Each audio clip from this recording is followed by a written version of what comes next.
ഇസ്രായീൽ, ഓ Israeli സമൂഹമേ, ഇന്നി റസൂലുള്ളാഹി ഇലൈക്കും, ഞാൻ നിങ്ങളിലേക്ക് വന്ന അല്ലാഹുവിന്റെ ദൂതനാണെന്ന് സയ്യിദുനാ ഈസാ സലാം. ഞാൻ ആരാണ്? അല്ലാഹുവിന്റെ ദൂതനാണ്. എന്റെ ആഗമന നിയോഗം എന്താണെന്നറിയോ? മുസദ്ദിഖൻ ലിമാ ബൈന യദയ്യ മിനത് തൗറാത്ത്, എനിക്ക് മുൻപ് കടന്നുപോയ ചൗറാത്ത് ഉണ്ടല്ലോ, ആ ചൗറാത്തും അതുപോലെയുള്ള ഗ്രന്ഥങ്ങളും ഒക്കെ സത്യമാണെന്ന് സ്ഥാപിക്കലാണ് എന്റെ ഒന്നാമത്തെ നിയോഗ ലക്ഷ്യം. മറ്റൊന്ന്, വമുബശ്ശിറൻ ബിറസൂലിൻ യഅതി മിൻ ബഅദി ഇസ്മുഹു അഹ്മദ്, എനിക്ക് ശേഷം വരാനിരിക്കുന്ന അഹ്മദ് എന്ന പ്രവാചകൻ, ആ പ്രവാചകനെ കുറിച്ച് സന്തോഷ വർത്തമാനം അറിയിക്കലുമാണ് എന്റെ ആഗമന ലക്ഷ്യമെന്ന് സയ്യിദുനാ റൂഹുല്ലാഹി ഈസാ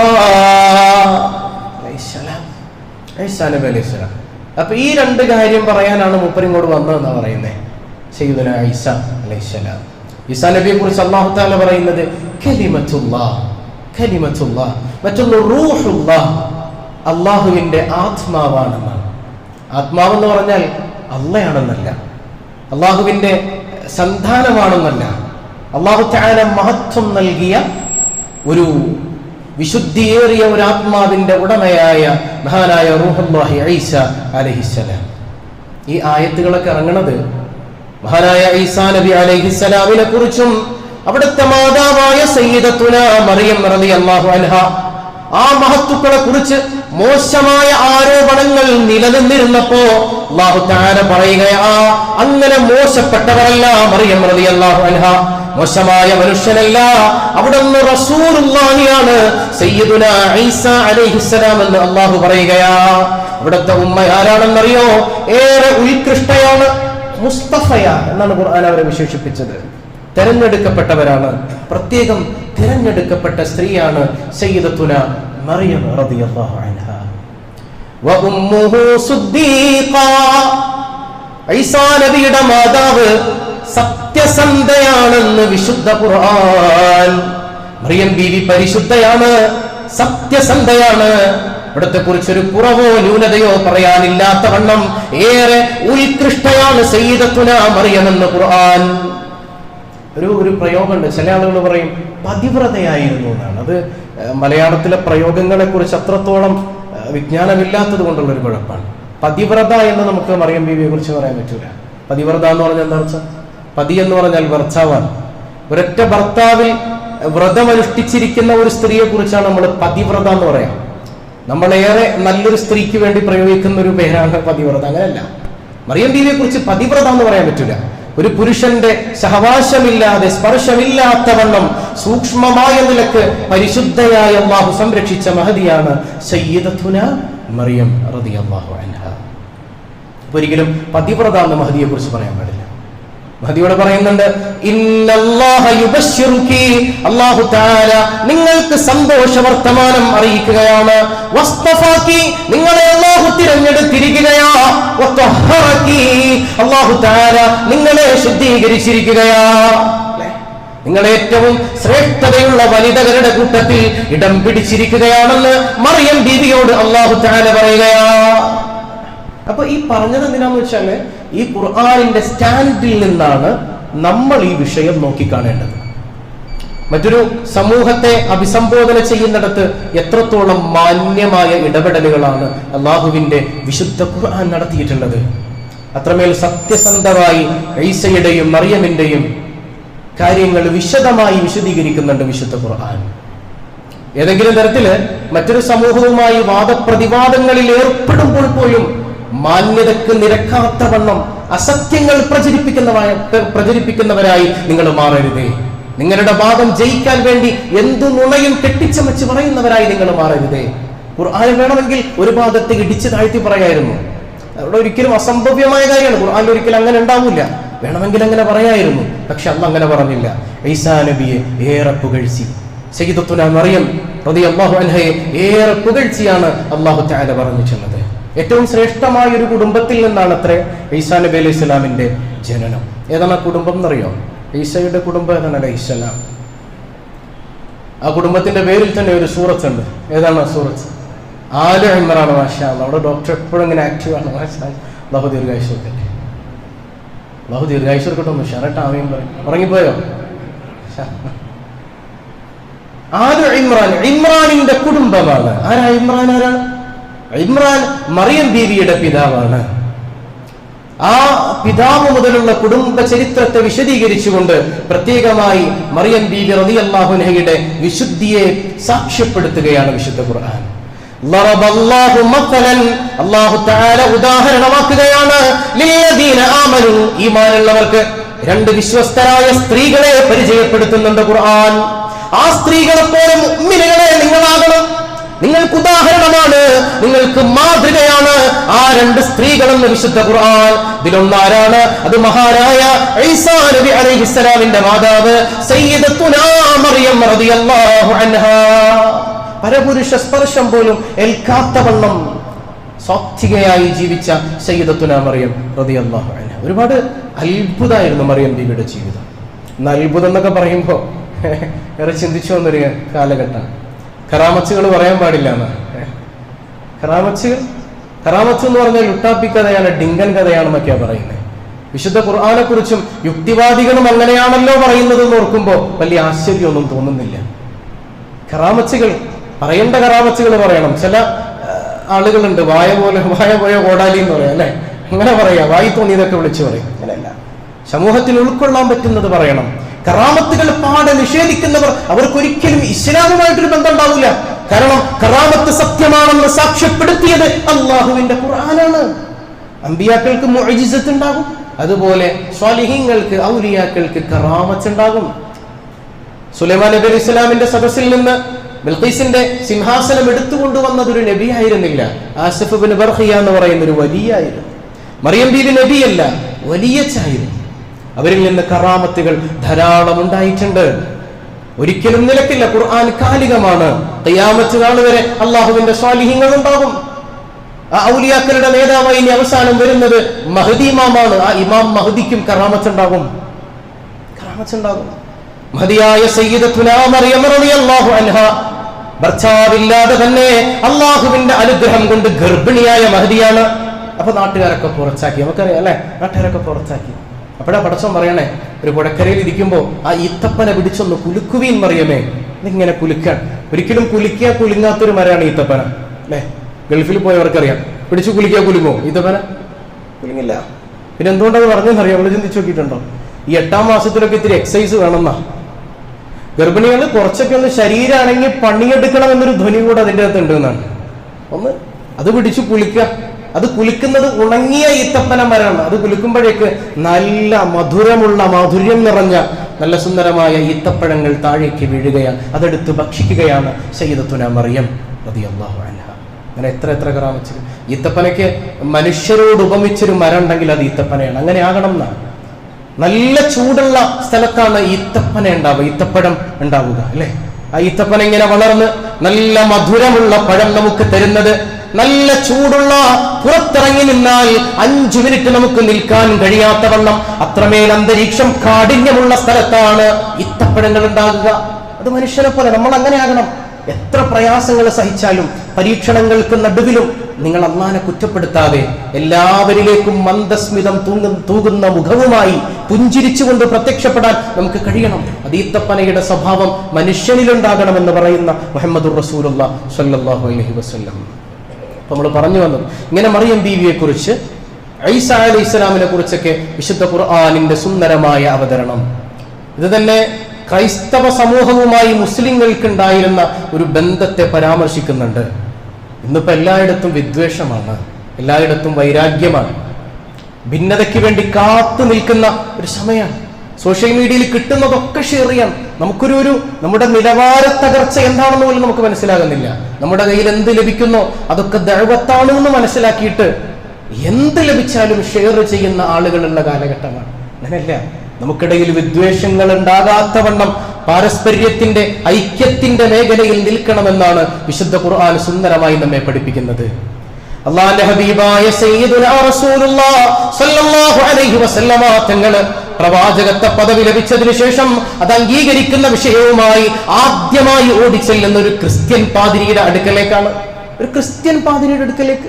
വറഖത്ത് ഇബ്നു നൗഫൽ. വറഖത്ത് ഇബ്നു നൗഫൽ ആരാ? ക്രിസ്ത്യൻ പാതിരിയാണ്. മൂപ്പരുടെ അടുക്കലേക്ക് ചെല്ലുക. വറഖത്ത് ഇബ്നു നൗഫൽ ചോദിക്കുന്നുണ്ട്, അദ്ദേഹം നെസ്തോറിയൻ സഭയിലെ ഒരു അംഗമായിരുന്നു. നെസ്തോറിയൻ എന്ന് പറയുന്ന സഭ അത് പുരാതന ക്രിസ്ത്യൻ സഭയാണ്. ഇന്ന് നമ്മുടെ നാട്ടിൽ നെസ്തോറിയൻ സഭയുടെ ആളുകളൊക്കെ ഉണ്ട്. ചുരുക്കമാണെങ്കിലും പല പേരുകളിൽ അവർ അറിയപ്പെടുന്നുണ്ട്.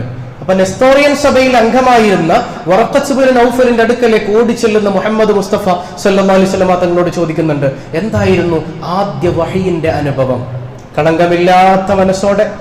അതുവരെ എന്താണ് ഈ സംഭവം എന്ന് മുത്തനബിക്ക് അറിയില്ല, ആദ്യത്തെ അനുഭവമാണ്. അതുകൊണ്ട് നിഷ്കളങ്കമായി തന്നെ കാര്യങ്ങൾ പറഞ്ഞു. അപ്പൊ വറഖത്ത് ഇബ്നു നൗഫൽ പറയുന്നുണ്ട്, നിങ്ങളെ ഈ നാട് ബഹിഷ്കരിക്കും മുഹമ്മദേ സല്ലല്ലാഹു അലൈഹി വസല്ലം, നിങ്ങളെ ഈ നാട്ടുകാർ പുറത്താക്കും മുഹമ്മദേ സല്ലല്ലാഹു അലൈഹി വസല്ലം. അപ്പോഴും നിഷ്കളങ്കമായിട്ട് മുത്തുനബി ചോദിക്കുന്നുണ്ട്, എന്നെ അൽ അമീൻ എന്ന് വിളിക്കുന്ന ഈ നാട്ടുകാര് എന്നെ പുറത്താക്കുവോ? എന്നെ പുറത്താക്കുവോ? പുറത്താക്കും. അന്ന് ഞാൻ ജീവനോടെ ഉണ്ടാകുമോ എന്നറിയില്ല എന്ന് പറയാണ് വറഖത്ത് ഇബ്നു നൗഫൽ. അപ്പൊ ആദ്യം ഓടിയെത്തിയത് അദ്ദേഹത്തിന്റെ അടുക്കലേക്കായിരുന്നു, ഒരു ക്രിസ്ത്യാനിയുടെ അടുക്കലേക്കായിരുന്നു. മുഹമ്മദുർ റസൂലുള്ളാഹി സ്വല്ലല്ലാഹു അലൈഹി വസല്ലം. ബൈബിൾ, ഇഞ്ചീല് അറബിയിലേക്ക് ട്രാൻസ്ലേറ്റ് ചെയ്ത വലിയ മഹാനായിരുന്നു വറഖത്ത് ഇബ്നു നൗഫൽ. മഹാപണ്ഡിതനായിരുന്നു അദ്ദേഹം. രണ്ടാമത്തെ ഒരു ഘട്ടമുണ്ട്. അല്ലാഹുവിന്റെ ഹബീബ് സല്ലല്ലാഹു അലൈഹി വസല്ലം അഭയാർത്ഥികളുമായി ഓടിച്ചെല്ലുന്നത് അന്നത്തെ ക്രൈസ്തവ നേതൃത്വത്തിന്റെ വലിയ ഉമറാക്കളിൽപ്പെട്ട ആളായിരുന്നു നെഗസ് രാജാവ്, നജ്ജാശി രാജാവ്. അബിസീനിയ ഭരിച്ചിരുന്ന വലിയ രാജാവായിരുന്നു. അല്ലാഹുവിന്റെ ഹബീബ് സല്ലല്ലാഹു അലൈഹി വസല്ലമ തങ്ങളുടെ പ്രിയപ്പെട്ട അനുയായികൾ ഒരുപാട് പീഡനങ്ങൾ സഹിച്ചില്ലേ? മക്കയിൽ വെച്ച് ഒരുപാട് പീഡനങ്ങൾ. പല സ്ഥലങ്ങളിലേക്കും അവർ ഹിജ്റ പോവുകയാണ്. കുറച്ചാളുകളെ അള്ളാന്റെ ഹബീബ് അബിസീനിയ എന്ന് പറയുന്ന നാട്ടിലേക്ക് നാടുകടത്തുകയാണ്. നിങ്ങൾ അവിടെ ഹിജ്റ പോയിക്കൊള്ളുകയും അവിടെ നിങ്ങൾക്ക് ആ രാജാവ് നിങ്ങൾക്ക് സംരക്ഷണം തരും. അള്ളാന്റെ ഹബീബ് അങ്ങോട്ട് പറഞ്ഞു വിടാണ്. മഹാനായ ജഅഫർ ഇബ്നു അബി ത്വാലിബ് റളിയല്ലാഹു അൻഹുവിന്റെ നേതൃത്വത്തിൽ അവിടെ ഒരു സംഘം ചെല്ലുകയാണ്. അപ്പോഴാണ് ഇവിടുന്ന് മക്കയിലെ ഖുറൈശികൾ അങ്ങനെ വിട്ടാൽ പറ്റൂല, അവർക്ക് അങ്ങനെ സംരക്ഷണം കിട്ടിയാൽ പറ്റൂല. അവിടെ ചെന്ന് നെഗസ് രാജാവിനെ കണ്ട് ഇവരെ കുറിച്ചില്ലാത്ത നുണകളൊക്കെ പറഞ്ഞിട്ട് പറഞ്ഞു, നിങ്ങൾ ആരാധിക്കുന്ന ഈസയെയും ഈസയുടെ അമ്മയായ കന്യാമറിയത്തിനെയും ഇവർ വല്ലാതെ അധിക്ഷേപിക്കുന്നവരാണ്. അന്ന് മഹാനായ അംർ ഇബ്നുൽ ആസ് റളിയല്ലാഹു അൻഹു ആണ് ഖുറൈശികളുടെ തലവൻ. അന്ന് മൂപ്പര് മുസ്ലിം ആയിട്ടില്ല. അല്ലാഹു രാജാവ് വിളിപ്പിക്കുന്നുണ്ട് ജഅഫർ ഇബ്നു അബി ത്വാലിബിനെ, രാജസദസ്സിലേക്ക് കടന്നു വരുവീൻ. മഹാനായ ജഅഫർ ഇബ്നു അബി ത്വാലിബ് റളിയല്ലാഹു അൻഹു രാജസദസ്സിലേക്ക് കടന്നു വരികയാ. സ്വാഭാവികമായും രാജസദസ്സിൽ കടന്നു വരുമ്പോ രാജാവിന് സാഷ്ടാംഗം പ്രണമിക്കുന്ന ഒരു രൂപമുണ്ട്. ഇതൊരു തഹിയ്യത്താണ്, ഒരു ആദരവാണ്. സാഷ്ടാംഗം പ്രണമിക്കുക സുജൂദിയ രാജാവിന്റെ മുമ്പിൽ. അതൊന്നും ഉണ്ടായില്ല. നേരെ അങ്ങോട്ട് കടന്നു വന്നിട്ട് പറഞ്ഞു, സലാമുൻ അലൈക്കും, സലാമുൻ അലൈക്കും. രാജാവ് ചോദിക്കുന്നുണ്ട്, മാ മനഅകും അൻ തുഹയ്യൂനി ബിതഹിയ്യ,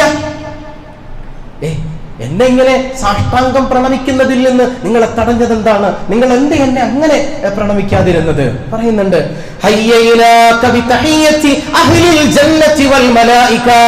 ഞങ്ങളിപ്പോ നിങ്ങൾക്ക് നൽകിയ ഒരു സുന്ദരമായ വണക്കമുണ്ടല്ലോ, അത് സ്വർഗസ്ഥരുടെ മാലാഖമാരുടെ തഹിയ്യത്താണ്. അപ്പൊ അതൊരിക്കലും മോശമല്ല. സലാമുൻ അലൈക്കും, നിങ്ങൾക്ക് അല്ലാഹുവിന്റെ ശാന്തി ഉണ്ടാകട്ടെ എന്നാണ് അതിന്റെ ആശയം. അപ്പോഴാണ് ഇതാണ് ഞങ്ങളുടെ പ്രവാചകൻ പഠിപ്പിച്ചതെന്ന് മഹാനായ ജഅഫർ ഇബ്നു അബി ത്വാലിബ് റളിയല്ലാഹു അൻഹു. ഇതിൽ ഒരു കാര്യം കൂടെ ഉണ്ട്. ഏത് പ്രതിസന്ധി ഘട്ടത്തിലും അള്ളാഹുവിന്റെ ദീൻ നമ്മൾ തുറന്നു പറയണമെന്നൊരു പാഠം കൂടുതലുണ്ട്. ഞങ്ങളൊക്കെ അഭയാർത്ഥികളാണ്, ക്രിസ്ത്യൻ നാട്ടിലാണ് ഞങ്ങളുള്ളത്, ക്രിസ്ത്യൻ രാജാവാണ് ഞങ്ങൾക്ക് ഫുഡ് തരുന്നത്, ഞങ്ങൾക്ക് ഷെൽട്ടർ തരുന്നത്, ഞങ്ങൾക്ക് മറ്റു കാര്യങ്ങളൊക്കെ സൗകര്യങ്ങളൊക്കെ ചെയ്തു തരുന്നത് ക്രിസ്ത്യൻ രാജാവാണ്. അതുകൊണ്ട് അദ്ദേഹത്തിന് ഒപ്പിച്ച് നിന്ന് പറയണം. അങ്ങനെയല്ല ഇസ്ലാം പറയുന്നത്. ദീൻ തുറന്നു പറയണം, ഹിക്മത്തോടെ പറയണം.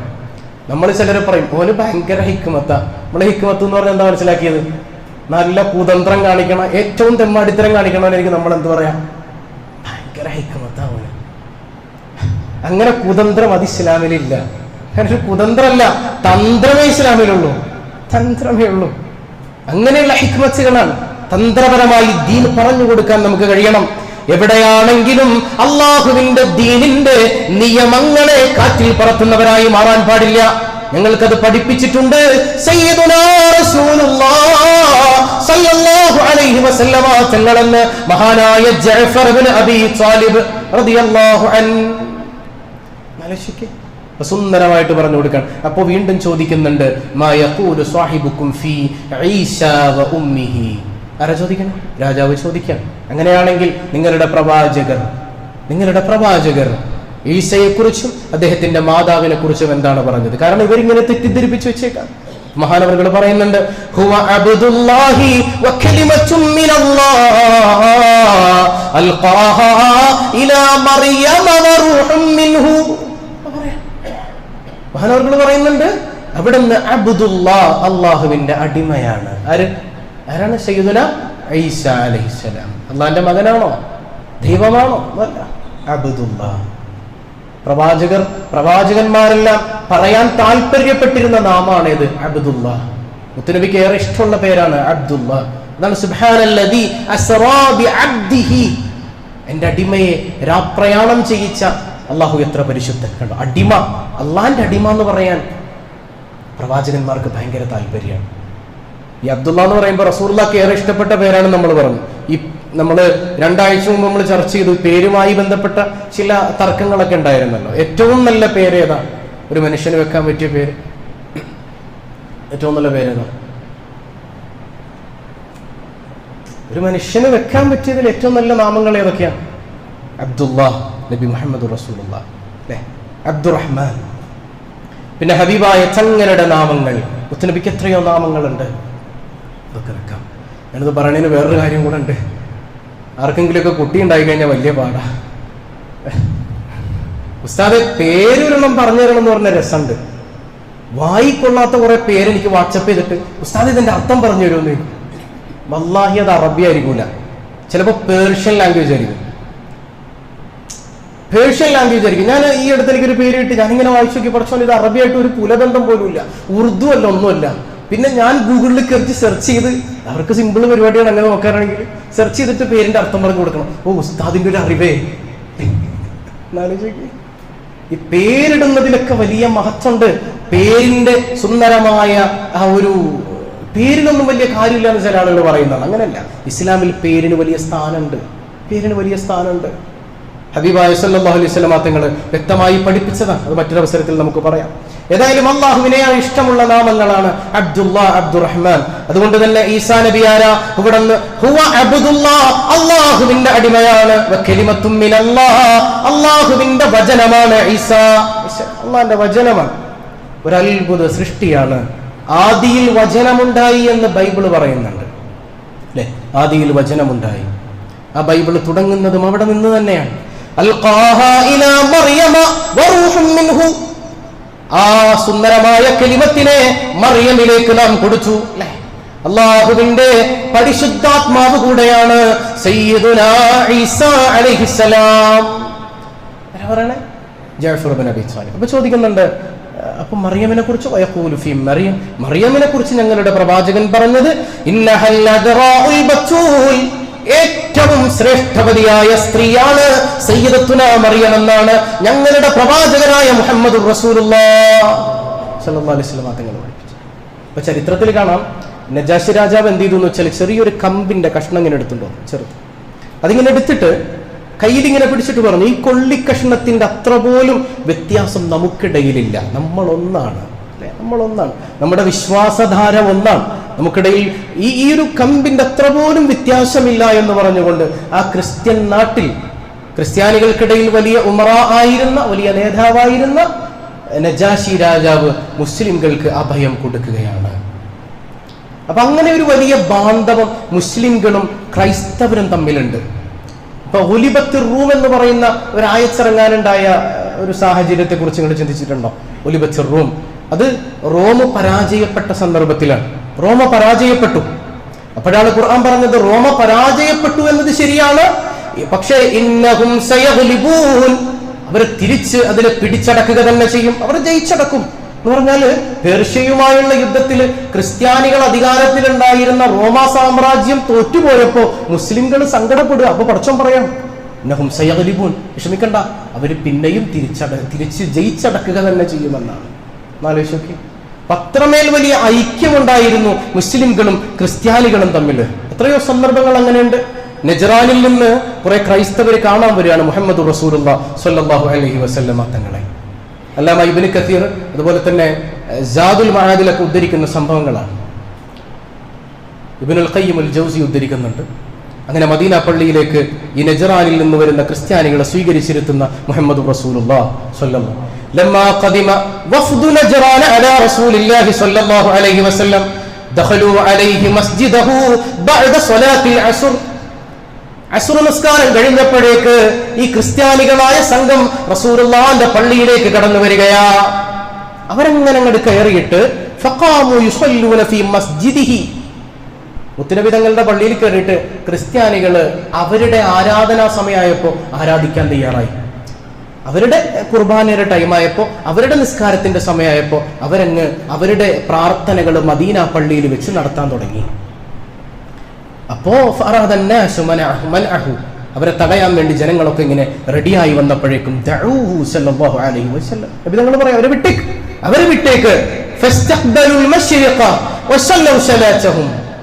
അവർ കിഴക്ക് നോക്കി, കിഴക്കിലേക്ക് തിരിഞ്ഞു നിന്ന് അവരുടെ ആരാധനാ കർമ്മങ്ങൾ അവർ നിർവഹിച്ചു കൊള്ളട്ടെ എന്ന് മുഹമ്മദ് റസൂലുള്ളാഹി സ്വല്ലല്ലാഹു അലൈഹി വസല്ലം. എത്രമാത്രം സുന്ദരമായ ഐക്യത്തിന്റെ മാതൃക കാണിക്കുന്നുണ്ട് മുഹമ്മദ് റസൂലുള്ളാഹി സ്വല്ലല്ലാഹു. അതുപോലെ മറ്റൊരു സന്ദർഭം ഞാൻ നിങ്ങളോട് അന്ന് പറഞ്ഞിരുന്നു. ഫലസ്തീനിൽ ബത്ലഹേമിലേക്ക് ചെല്ലുന്ന ഉയർത്തെഴുന്നേൽപ്പിന്റെ പള്ളിയുടെ വാതിൽക്കൽ നിൽക്കുന്ന മഹാനായ ഉമർ ഇബ്നുൽ ഖത്താബ് റളിയല്ലാഹു അൻഹു. ഉമർ ഇങ്ങനെ നിൽക്കുമ്പോ പാത്രിയർക്കീസ് പറയുന്നുണ്ട്, ഉമറെ, നിസ്കാരത്തിന്റെ സമയമായല്ലോ, പള്ളിയിലേക്ക് കയറി വന്ന് നിസ്കരിച്ചാലും. ഇല്ല, ഞാനിവിടെ നിസ്കരിക്കില്ല.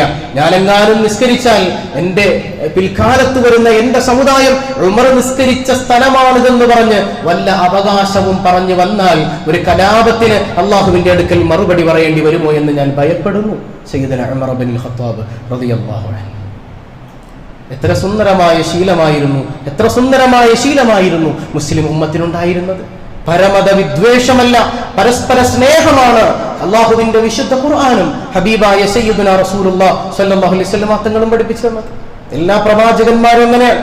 അതുകൊണ്ടാണ് മഹാനായ സയ്യിദുനാ റൂഹുല്ലാഹി ഈസാ അലൈഹിസ്സലാം പറഞ്ഞത്, ഞാൻ വന്നത് രണ്ട് കാര്യത്തിന് വേണ്ടിയാണ്.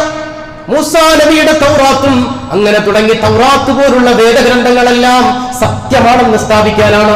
മറ്റൊന്ന്, എനിക്ക് ശേഷം വരുന്ന അഹ്മദ് എന്ന പ്രവാചകർ മുഹമ്മദുർ റസൂലുള്ളാഹി സ്വല്ലല്ലാഹു അലൈഹി വസല്ലമ തങ്ങളെന്ന പ്രവാചകർ, ആ പ്രവാചകനെ കുറിച്ച് സന്തോഷ വർത്തമാനം അറിയിക്കാനാണ് ഞാൻ വന്നതെന്ന് സയ്യിദുനാ ഈസാ അലൈഹിസ്സലാം. അല്ലാഹുവിന്റെ ഹബീബ് പറയുന്നുണ്ട്, എല്ലാ പ്രവാചകന്മാരും ഒരു ഉമ്മ പെറ്റ മക്കളെ പോലെയാണ്. അവർക്കിടയിൽ എന്തോ ഒരു പൊക്കിൾക്കൊടി ബന്ധമുള്ളതുപോലെ. അവർക്കിടയിൽ ഒരു വിവേചനവും പാടില്ല. ഈസാ നബിയുടെ പേര് കേൾക്കുമ്പോ നമ്മൾ എന്താ പറയേണ്ടത്? അലൈഹിസ്സലാം പറയണം. ഒരു വിവേചനവും കാണിക്കേണ്ടതില്ല. ഈസാ നബിയെ ചിലർ ആരാധിക്കുന്നു, അവർക്ക് അല്ലാഹു അതിനുള്ള അദാബ് കൊടുത്തോളും. പക്ഷെ ഈസാ നബിയെ നമ്മൾ മോശാക്കാൻ പാടില്ല. അലൈഹിസ്സലാം, പീസ് ബി അപ്പോൺ ഹിം, നമ്മൾ പറയണം. പ്രവാചകന്മാർക്കിടയിൽ ഒരു മോശമായ കാഴ്ചപ്പാടും ഒരു വ്യത്യസ്തതയും നമുക്കുണ്ടാകാൻ പാടില്ല എന്നാണ്. ഇത് മുസ്ലിംകളുടെ ശൈലിയും ശീലവും അതാണെന്ന് പഠിപ്പിക്കുന്ന മുഹമ്മദുർ റസൂലുള്ളാഹി. ഇപ്പൊ കുറെ വർഷങ്ങൾക്ക് മുമ്പ് കസാൻഡസാക്കിസിന്റെ നാടകം കേരളത്തിലേക്ക് വന്നൊരു ഘട്ടം ഉണ്ടായിരുന്നു.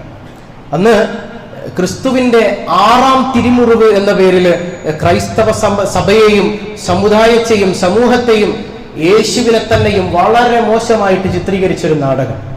അന്ന് ക്രിസ്ത്യൻ സഭകൾ അതിനെ എതിർക്കുന്നതിന് മുൻപ് ശക്തമായി അതിനെ എതിർത്ത് യേശു ആരാണെന്ന് പറഞ്ഞു കൊടുത്തത് മുസ്ലിം ഉമ്മത്തിലെ പണ്ഡിതന്മാരായിരുന്നു. ചരിത്രം വായിച്ചാൽ അറിയാം.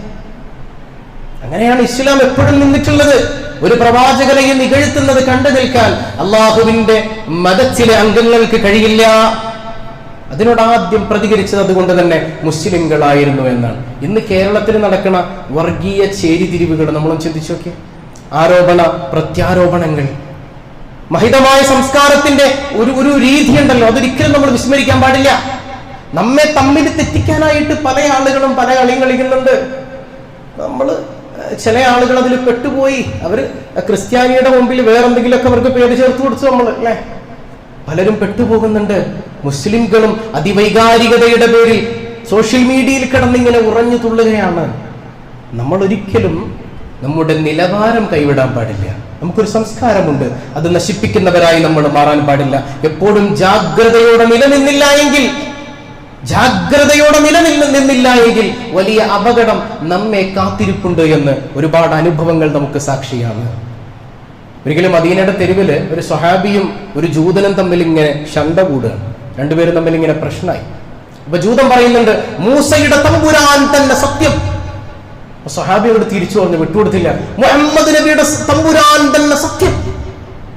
ലാസ്റ്റ് ദേഷ്യം കയറിയപ്പോ സ്വഹാബി ജൂതന്റെ മുഖത്ത് നോക്കി ഒരറ്റടി അങ്ങ് ഓടിച്ചു. ജൂതൻ പരാതിയുമായിട്ട് വരികയാണ്. ലഹദറത്ത് റസൂലില്ലാഹി സ്വല്ലല്ലാഹു അലൈഹി വസല്ലം, അല്ലാഹുവിന്റെ ഹബീബിന്റെ അടുക്കലേക്ക് വന്നിട്ട് പറഞ്ഞു, ഓ മുഹമ്മദേ, ഈ മനുഷ്യൻ എന്നെ അടിക്കുന്നുണ്ടല്ലോ. അല്ലാഹുവിന്റെ ഹബീബ് സ്വല്ലല്ലാഹു അലൈഹി വസല്ലം തങ്ങൾ പറയാ, അവിടെ പറഞ്ഞൊരു മറുപടി ഉണ്ട് അല്ലെ. നമ്മളാണെങ്കിൽ എന്ത് ചെയ്യും? നമ്മൾ മുസ്ലിമിന്റെ ഭാഗത്താണ് ന്യായം എന്ന് പറയുമല്ലേ. അങ്ങനെയല്ല. അല്ലാഹുവിന്റെ ഹബീബ് ഇങ്ങനെ ചിന്തിച്ചിട്ട് പറഞ്ഞു, ഞാൻ ഉയർത്തെഴുന്നേൽക്കുന്നതിന് മുൻപ് എന്റെ സഹോദരനായ മൂസയെ അർശിന്റെ ചുവട ഞാൻ കാണുന്നു എന്ന് സയ്യിദുനാ റസൂലുള്ളാഹി സ്വല്ലല്ലാഹു അലൈഹി വസല്ലം. ഈ ദീനിന്റെ സൗഹാർദ്ദം എത്ര മനോഹരമാണ്. അപ്പൊ സോഷ്യൽ മീഡിയയിലൂടെ നമ്മൾ കാണുന്ന വെറുപ്പും വിദ്വേഷവും വ്യാപകമായി പ്രചരിപ്പിച്ചുകൊണ്ട് നടക്കുന്ന ആളുകളായി നമ്മൾ മാറാൻ പാടില്ല. പരമിത വിദ്വേഷമല്ല, പാരസ്പര്യത്തിന്റെ സൗഹൃദത്തിന്റെ സന്ദേശമാണ് നമ്മൾ പ്രചരിപ്പിക്കേണ്ടതെന്ന് പഠിപ്പിക്കുന്ന മുഹമ്മദ് റസൂലുള്ളാഹി സ്വല്ലല്ലാഹു അലൈഹി വസല്ലം. അപ്പൊ നമുക്ക് ആശയപരമായ സംവാദങ്ങളൊക്കെ ആകാം, ആശയപരമായ വൈരുദ്ധ്യങ്ങളെ പറയാം. പക്ഷെ അത് സംവാദാത്മകമാണ്. അതിനപ്പുറം അതൊരു വൈരാഗ്യമായി, വിദ്വേഷമായി, ശത്രുതയായി മാറാൻ പാടില്ല എന്നാണ്. നമ്മളതിനെ എങ്ങനെ പറയണമെന്ന് ഖുർആൻ പറയുന്നുണ്ട്, ഹബീബായ തങ്ങൾ പറയുന്നുണ്ട്. അതുപോലെ പറയാൻ പാടുള്ളൂ. ഇപ്പോ ആഗോള ക്രൈസ്തവര് ക്രിസ്മസ് ആഘോഷിക്കാനുള്ള തയ്യാറെടുപ്പില്ല. എന്താണ് ക്രിസ്മസ് എന്ന് പറഞ്ഞാൽ? ക്രിസ്മസ് എന്താണ്? കേട്ടില്ല? ഈസാ നബിയുടെ ജന്മദിനോ? പഠിച്ചാണ്. അവര് പറയുന്നുണ്ട് ജീസസിന്റെ ജന്മദിനാണ് അല്ലേ. പക്ഷെ അതിന് ചരിത്രരേഖകൾ നോക്കിക്കഴിഞ്ഞാൽ ഒരു പുലബന്ധവും ആ വാക്ക് തമ്മിലില്ല. ചരിത്രത്തിൽ എവിടെയും കണ്ടെത്താൻ കഴിയില്ല. ബിബ്ലിക്കൽ റിഫറൻസുകൾ നോക്കിയാലും, ഖുർആൻ എടുത്തു നോക്കിയാലും, ചരിത്ര രേഖകൾ നോക്കിയാലും, അപ്പോസ്തലന്മാർ എഴുതിയത് നോക്കിയാലും, പൗലോസിന്റെ രേഖകൾ നോക്കിയാലും എവിടെയും ഡിസംബർ മാസത്തിലാണ് ക്രിസ്തു ജനിച്ചത് എന്ന് പറയാൻ ഒരു രേഖയും കണ്ടെത്താൻ കഴിയില്ല. അതുകൊണ്ട് തന്നെയാണ് ക്രിസ്ത്യാനികളിൽ വലിയൊരു വിഭാഗം തന്നെ ഡിസംബറിലല്ല ക്രിസ്തു ജനിച്ചത് എന്ന് വാദിക്കുന്നവരാണ്. അതുപോലെ തന്നെ ഏതാണ്ട് നമ്മൾ ചരിത്ര രേഖകൾ നോക്കിക്കഴിഞ്ഞാൽ ഓഗസ്റ്റ് സെപ്റ്റംബർ മാസത്തിലായിരിക്കാം ക്രിസ്തു ജനിച്ചത് എന്നാണ്. ഡിസംബറിലാകാൻ ഒരു സാധ്യതയില്ല എന്നാണ്. അന്ന് കോൺസ്റ്റന്റൈൻ ചക്രവർത്തി AD 325 റോമ സാമ്രാജ്യം ഭരിച്ചിരുന്ന കോൺസ്റ്റന്റൈൻ ചക്രവർത്തിയുടെ ആ ഒരു ഭരണ മേഖലയിൽ ക്രിസ്ത്യാനികൾ വല്ലാതെ വളർന്നു വന്നൊരു സമയമുണ്ട്. കോൺസ്റ്റന്റൈൻ മിത്രാസ് മതക്കാരനായിരുന്നു. മിത്രാസ് മതം എന്ന് പറഞ്ഞാൽ സൂര്യദേവനെ ആരാധിക്കുന്ന മതസ്ഥരാണ്. അപ്പൊ കോൺസ്റ്റന്റൈൻ ചക്രവർത്തി ഈ ജനങ്ങളുടെ വളർച്ച കണ്ടപ്പോ ഇവരെയൊക്കെ ഒന്ന് ഒരുമിച്ചിരുത്തിയിട്ട് തങ്ങളുടെ അധികാര പങ്കാളിത്തം അവർക്ക് കൊടുക്കണം, അധികാര മേഖലകളിലൊക്കെ ഇവർക്കൊരു സ്ഥാനം കൊടുത്തില്ല എങ്കിൽ തനിക്ക് ഭീഷണിയാകുമോ എന്ന് ഭയന്നിട്ട് അന്നത്തെ കൗൺസിൽ വിളിക്കുകയാണ്, നിക്കിയ കൗൺസിൽ വിളിക്കുകയാണ്. നിക്കിയ കൗൺസിൽ വിളിച്ചു. ക്രിസ്ത്യാനികളുടെ നേതാക്കന്മാരെയൊക്കെ ഒരുമിച്ചിരുത്തി ചർച്ച ചെയ്തു. അത് നമ്മുടെ തീരുമാനത്തിലെത്തുന്ന ഒരു കാര്യം എന്ന് പറയുന്നത് റോമ സാമ്രാജ്യത്തിന്റെ പ്രധാന മതം ഇന്നു മുതൽ ക്രിസ്ത്യൻ മതമാണ്, ക്രിസ്ത്യാനിറ്റിയാണ്. യേശുവിനെ നമ്മളെല്ലാവരും ദൈവമായി അംഗീകരിക്കുകയാണ്. കുറച്ചു നേരത്തേക്ക് മിത്രാസ് ദേവൻ എന്ത് ചെയ്തു? മാറ്റി നിർത്തി.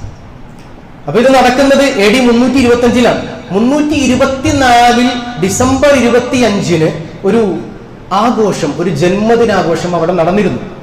അത് ആരുടേതായിരുന്നു? അത് സൂര്യദേവന്റേതായിരുന്നു. 325 ഡിസംബർ 25 ആയപ്പോഴേക്കും എന്ത് ചെയ്തു? ഈ മിത്രാസ് ദേവൻ അങ്ങ് മാറ്റിയിട്ട് ഡിസംബർ 25 യേശുവിന്റെ ജന്മദിനമായി ആഘോഷിച്ചു. യഥാർത്ഥത്തിൽ യേശുവിനോ ഈസാ നബി അലൈഹിസ്സലാമിനോ ഈ പറയുന്ന ജന്മദിനവുമായിട്ട് ഒരു ബന്ധവും നമുക്ക് കാണിക്കാൻ കഴിയില്ല.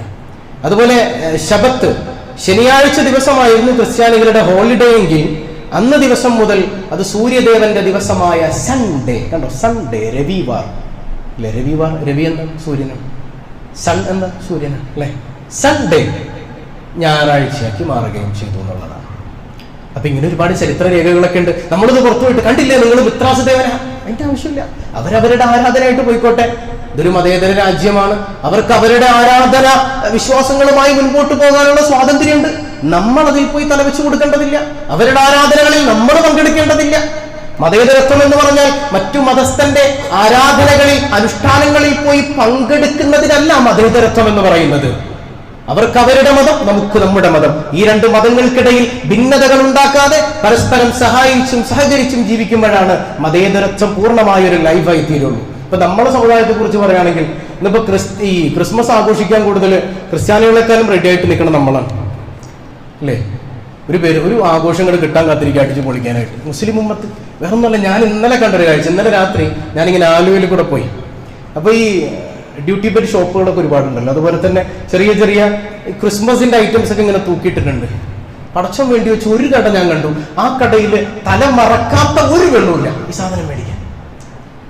തല മറച്ച ആരുമില്ല എന്നല്ല, തല മറക്കാത്ത ഒരു സ്ത്രീയും അക്കൂട്ടത്തിലില്ല. ഏതാ? സാന്റാക്ലോസിന്റെ തൊപ്പി വാങ്ങാൻ, സ്റ്റാർ വാങ്ങാൻ, ഇതിനൊക്കെ ആരാ വരുന്നത്? തല മറച്ചവരാ. എന്നാലും ആ തക്കുവ അവര് കൈവിട്ടിട്ടില്ല കേട്ടോ, ആ തലയൊക്കെ മറച്ചിട്ടാ വന്നേക്കണ. നബിയെ അങ്ങ് പറഞ്ഞു കൊടുക്കണം, അല്ലാഹു ഏകനാണ്, അല്ലാഹു സമദ്, എല്ലാം പരിപാലിക്കുന്ന നിരാശ്രയനായ റബ്ബാണ് അല്ലാഹു സമദ്. ലം യലിദ് വലം യൂലദ്, അവന് സന്താനങ്ങളില്ല, അവന് പ്രസവിക്കപ്പെട്ടതുമല്ല. നബിയേ, ഈസാ നബി അള്ളാഹുവിന്റെ സന്താനമാണെന്ന് വിശ്വസിച്ച് ആരൊക്കെയോ ചേർന്ന് നടത്തുന്ന ആരാധനകളിൽ, അനുഷ്ഠാനങ്ങളിൽ മുസ്ലിം ഉമ്മത്തെ നിനക്കെന്താണ് കാര്യം? നമുക്കെന്താണ് കാര്യം? നമ്മൾ എന്തിനാ അതിന് പോയി തലവെച്ച് കൊടുക്കുന്നേ? അവരാഘോഷിച്ചോട്ടെ, അവരുടെ ദൈവത്തിന്റെ ആചാരങ്ങൾ അവർ ആഘോഷിച്ചോട്ടെ. നമ്മൾ അതിൽ പോയി പങ്കെടുക്കേണ്ടതിന്റെ ആവശ്യകത എന്താണ്? ഇപ്പൊ നക്ഷത്രം തൂക്കുന്ന മുസ്ലിം വീടുകളുണ്ട്, വളരെ ചുരുക്കമാണെങ്കിലും. നക്ഷത്രം എന്താണ്? ബത്ലഹേമിൽ ജനിച്ച ദൈവപുത്രനെ കാണാനായി ജ്ഞാനികൾ ഇങ്ങനെ നടന്നു പോകുമ്പോൾ അവർക്ക് വഴികാട്ടിയ നക്ഷത്രത്തിന്റെ ഓർമ്മയ്ക്കാണ് നക്ഷത്രം വീടുകളിൽ തൂക്കുന്നത്. നമ്മളൊരു രസത്തിന് തൂക്കണമായിരിക്കും, എന്നാൽ അതിന്റെ പിന്നിൽ ഇങ്ങനത്തെ കഥയുണ്ട്. സാന്റാക്ലോസ് അത് അവരുടെ വലിയ സെയിന്റ് ആയിരുന്നു, അവരുടെ പുണ്യപുരുഷനാണ്. ആ ദേശത്തിലൊക്കെ നമ്മൾ നടക്കേണ്ട കാര്യമുണ്ടോ? ഞാൻ പറഞ്ഞത് മതേതരത്വം എന്ന്. ഞങ്ങൾ തീവ്രവാദികളല്ല, ഞങ്ങൾ മതേതരത്തിന്റെ ആൾക്കാരാണ് എന്ന് ജനങ്ങളെ തെളിയിപ്പിക്കാൻ വേണ്ടിയിട്ട് പള്ളിയുടെ അകത്ത് ക്രിസ്മസ് ആഘോഷം നടത്തുക, അല്ലെങ്കിൽ ക്രിസ്ത്യൻ ചർച്ചിന്റെ അകത്തേക്ക് എന്നിട്ട് അവര് പരിപാടി നടത്തുന്നതിന്റെ ഇടയിൽ അവരുടെ കുർബാനയിൽ പോയിട്ട് നമ്മൾ പങ്കെടുക്കുക. ഇതൊന്നും ഇസ്ലാമല്ല. അങ്ങനെയൊന്നും ഇസ്ലാം തീവ്രവാദമല്ല എന്ന് തെളിയിക്കേണ്ട ആവശ്യകതയൊന്നും നമുക്കില്ല. നമ്മൾ നമ്മുടെ ദീൻ മാന്യമായി തുറന്നു പറഞ്ഞ് മുസ്ലിമായി നമ്മളൊന്ന് ജീവിച്ചാൽ മതി. നമ്മൾ മുസ്ലിമായി ജീവിക്കാൻ തയ്യാറാവണില്ല. നമ്മളിൽ എവിടെ ഇസ്ലാമുള്ളത്? ഇതൊന്നുമില്ല. ഇപ്പോ ക്രിസ്ത്യൻ മാനേജ്മെന്റ് സ്കൂളുകളിലൊക്കെ നിർബന്ധമായി കുട്ടികളോട് നിങ്ങൾ സാന്റാക്ലോസിന്റെ വേഷത്തിൽ വരണം, നിങ്ങൾ തൊപ്പി വെച്ച് വരണം, നിങ്ങൾ അങ്ങനെ വരണം, ഇങ്ങനെ വരണം. കുട്ടികളൊക്കെ പറഞ്ഞു വിടുക. നമുക്ക് നല്ല സ്റ്റാൻഡ് എടുത്ത് പറയാൻ കഴിയണം, എന്റെ കുട്ടിയെ എന്റെ വിശ്വാസത്തിനെതിരായ ഒരു കാര്യത്തിന് ഞാൻ അയക്കില്ല എന്ന് പറയാൻ എന്തേ നമുക്ക് ചങ്കൂറ്റമില്ലാതായി പോകുന്നത്? എത്രയോ ക്രിസ്ത്യൻ മാനേജ്മെന്റ് സ്കൂളിൽ വലിയ ഹാജിയാരുടെ മക്കൾ പഠിക്കുന്നുണ്ട്. തല മറക്കേണ്ടതില്ല എന്നാണ് ആ സ്കൂളിലെ നിയമം. കുഴപ്പമില്ല, മോള് പോയി പഠിച്ചോ. ആ വിദ്യാഭ്യാസം കൊണ്ട് എന്താണ് സഹോദര നേട്ടം? ധാർമ്മിക മൂല്യമില്ലാത്ത വിദ്യാഭ്യാസം കൊണ്ട് നിനക്കെതിരാകുന്ന സന്താനങ്ങളായി അവരെ കാണാമെന്നല്ലാതെ ഈ സമൂഹത്തിന്, ഈ സമുദായത്തിന്, ഈ രാജ്യത്തിന് എന്ത് ഗുണമാണുള്ളത്? ഒരു ഗുണമില്ല. ക്രിസ്ത്യൻ മാനേജ്മെന്റ് സ്കൂളിൽ പഠിപ്പിക്കേണ്ടെന്നല്ല, നമ്മുടെ ആദർശത്തിന് ഒത്തുപോകാത്തതാണെങ്കിൽ അവിടെ നിന്ന് മാറ്റുക. വേറെ സ്കൂളില്ലാത്ത കുഴപ്പമൊന്നുമില്ലല്ലോ. എന്തോരം സ്കൂളുകൾ ഇവിടെ ഉണ്ട്, എത്രമാത്രം സ്കൂളുകൾ ഇവിടെ നിലവിലുണ്ട്. ഇനി അങ്ങനെയുള്ള സ്കൂളുകളിൽ പഠിക്കുകയാണെങ്കിൽ തന്നെ നമ്മൾ പറയണം, എന്റെ വിശ്വാസ ആദർശത്തിനെതിരാണ് ഈ വിഷയം. എനിക്ക് ഭരണഘടന അനുശാസിക്കുന്നുണ്ട്, ഭരണഘടന അനുശാസിച്ചു തരുന്ന എനിക്കുള്ള റൈറ്റ് ഉണ്ട്. എന്റെ കുട്ടികൾ ഒരിക്കലും ഇത്തരം കാര്യങ്ങളിൽ പാർട്ടിസിപ്പേറ്റ് ചെയ്യുകയില്ല എന്ന് പറയാനുള്ള ധൈര്യം നമ്മൾ കാണിക്കണം. അവരാഘോഷിച്ചോട്ടെ. അപ്പൊ അള്ളാഹുവിനെ പരിഹസിക്കലാണ് യഥാർത്ഥത്തിൽ അത്തരം ആഘോഷങ്ങളിൽ പങ്കെടുക്കൽ. കാരണം അവിടെ എന്താ? അള്ളാഹുവിന്റെ കുട്ടിയാണെന്ന് പറയുന്ന, അള്ളാഹുവിന് സന്താനമുണ്ടെന്ന് വിശ്വസിക്കുന്ന ആളുകൾ ഒരുമിച്ച് കൂടി പുൽക്കൂട്ടിൽ ഈസാ നബിയെ ഇരുത്തുക. നമ്മൾ പോയി മേരി ക്രിസ്മസ് പാടുക. അള്ളാഹുവിനെ പരിഹസിക്കലാണ് സഹോദരങ്ങളെ. അത് ഒരിക്കലും അങ്ങനെയുള്ള ആളുകളായി നമ്മൾ മാറാൻ പാടില്ല. നമ്മുടെ കാര്യങ്ങൾ കൃത്യമായി അവർക്ക് ബോധ്യപ്പെടുത്തി കൊടുക്കുക, അല്ലാതെ ഭിന്നതയുടെ വഴിയല്ല, പരിഹാസത്തിന്റെ വഴിയല്ല. അവരോട് ചെന്നിട്ട് നിങ്ങൾ ആരാധിക്കുന്നത് സൂര്യദേവനെയാണെന്ന് പറയേണ്ടതില്ല. നമ്മുടെ റൂട്ട് കൃത്യമായി അവർക്ക് ബോധ്യപ്പെടുത്തി കൊടുക്കുക. ഒരു മുസ്ലിം കാര്യങ്ങൾ കൈകാര്യം ചെയ്യുമ്പോൾ അതിൽ മാതൃകയുണ്ട്. സയ്യിദുനാ വഹബീബുനാ റസൂലുള്ളാഹ്. വലിയ സംവാദങ്ങൾ നടന്ന കാലഘട്ടം ഉണ്ടായിരുന്നു കേരളത്തില്. പണ്ട് നിലമ്പൂരില് മിഷണറി പ്രവർത്തകർ ഇങ്ങനെ ഇറങ്ങി നടന്നിട്ടുണ്ട് വീടുകൾ തോറും. അവരിറങ്ങി നടന്ന് പാൽപ്പൊടിയും വീട്ടിലേക്കുള്ള സാധനങ്ങളൊക്കെ കൊടുത്ത് ഒരുപാട് ആളുകളെ ക്രിസ്ത്യാനിസത്തിലേക്ക് കൊണ്ടുവന്നപ്പോൾ അന്ന് മഹാനായ ശംസുൽ ഉലമ ഇ.കെ. അബൂബക്കർ മുസ്ലിയാർ മഹാനവറുകള് 3 ദിവസം തുടർച്ചയായി ബിബ്ലിക്കൽ റിഫറൻസുകൾ വെച്ച് നടത്തിയ പ്രഭാഷണമുണ്ട്. ഒരുപാട് ആളുകളുടെ തെറ്റിദ്ധാരണ മാറി പൂർവ്വസ്ഥിതിയിലേക്ക് തിരിച്ചു വന്ന കഥ ഇന്നും നിലമ്പൂരിൽ പാട്ടാണത്. ഒരുപാട് രേഖപ്പെട്ട് കിടക്കുന്ന ചരിത്ര സത്യമാണ്. പക്ഷെ അന്നും ശംസുൽ ഉലമ പറഞ്ഞൊരു വാക്കുണ്ട്, ഈ പരിപാടി തുടർന്നു കൊണ്ടുപോകാൻ ഞങ്ങൾ ആഗ്രഹിക്കുന്നില്ല. നിരന്തരമായ സംവാദങ്ങൾ അത് ശത്രുതയ്ക്ക് വഴിവെക്കും. ആവശ്യമുള്ള ഘട്ടത്തിൽ ആവശ്യമായത് ആവശ്യമുള്ള സമയത്ത് പറയേണ്ടതുപോലെ പറഞ്ഞാൽ മതി. നിരന്തരം ഇതിന്റെ പിന്നാലെ നമ്മൾ ഇങ്ങനെ ശണ്ട കൂടി പോകേണ്ടവരല്ല. നമ്മുടെ ഭാഗം നമ്മൾ തുറന്നു പറയാ, അതായി ജീവിച്ചു കാണിക്കുക, മുസ്ലിമായി ജീവിച്ചു കാണിക്കുക. ഇന്ന് നമ്മളൊക്കെ സോഷ്യൽ മീഡിയയിലൊക്കെ എല്ലാവരും വലിയ മുഫ്തിമാരാണ്, എല്ലാവരും വലിയ പണ്ഡിതന്മാരെക്കാളൊക്കെ ദീനറിഞ്ഞവരാണ് എല്ലാ ആളുകളും. വലിയ ചർച്ചകൾ നടക്കുക സോഷ്യൽ മീഡിയയിൽ. ചിന്തിച്ചു പഠിച്ചോനെ, ഈ ഭാഗമൊക്കെ ഈ ഹദീസൊക്കെ ഇവർ കണ്ടിട്ട് തന്നെ ഉണ്ടോ? എവിടെ നിന്നൊക്കെ ഇങ്ങനെ സോഷ്യൽ മീഡിയയിൽ നിന്ന് കിട്ടും, അത് ഭയങ്കരമായിട്ട് ഷെയർ ചെയ്യും. അതിൻ്റെ ഇടയിൽ ഏതെങ്കിലും പണ്ഡിതന്റെ അഭിപ്രായം പറഞ്ഞ അയ്യേ താമ്പോളൂ, കമന്റുകൾ വളരെ മോശമായിട്ട് വൾഗറായിട്ട് അതിനകത്ത് ചാറ്റ് ചെയ്യാം. നമ്മളൊക്കെ വലിയ മുഫ്തികളാണ്. നിങ്ങളാണോ ഇവിടെ ദീൻ വളർത്തിയത്? Including me. ഞാനാണോ, നമ്മളാണോ ഈ ദീൻ വളർത്തിയത്? ഇവിടെ സൂക്ഷ്മമായി ഇസ്ലാം അനുസരിച്ച് ജീവിച്ച അള്ളാഹുവിന്റെ സ്വാലിഹീങ്ങൾ, സൂഫികളാണ് ഇവിടെ ദീൻ വളർത്തിയത്. സൂഫി എന്ന് പറയുമ്പോൾ കള്ളന്മാരുണ്ട് ഒരുപാട്, അവരല്ല. അള്ളാഹുവിനെ അറിഞ്ഞ സ്വാലിഹീങ്ങൾ അവരാണ് ഇവിടെ ദീൻ വളർത്തിയത്. അത് പരമത വിദ്വേഷം കൊണ്ടായിരുന്നില്ല, എല്ലാവരെയും ചേർത്ത് പിടിച്ചുകൊണ്ടായിരുന്നു. അത്തരം ചേർത്തു പിടിക്കലിന്റെ സന്ദേശമാണ് എപ്പോഴും നമുക്ക് പറയാനുള്ളത്. അപ്പൊ ഞാൻ ഒരിക്കൽ കൂടെ ഉണർത്തുകയാണ്, മതേതരത്വം എന്ന് പറഞ്ഞാൽ മറ്റു മതസ്ഥന്റെ ആരാധന അനുഷ്ഠാനങ്ങളിൽ പോയി പങ്കെടുക്കലല്ല. അവർക്ക് അവരുടെ ആരാധനയ്ക്കുള്ള അവസരങ്ങൾ നമ്മൾ അനുവദിച്ചു കൊടുക്കുക, അവർക്ക് വേണ്ട സഹായങ്ങൾ ചെയ്തു കൊടുക്കുക. പക്ഷെ നിങ്ങളുടെ ആരാധനകളിൽ പങ്കെടുക്കാൻ ഞങ്ങളില്ല എന്ന് തുറന്നു പറയാൻ കഴിയൽ തന്നെയാണ്, അതിനുള്ള സ്വാതന്ത്ര്യമാണ് യഥാർത്ഥത്തിൽ മതേതരത്വം എന്ന് പറയുന്നത്. അള്ളാഹു നമ്മുടെ നാട്ടിൽ എന്നെന്നും സമാധാനം നിലനിർത്തുമാറാകട്ടെ.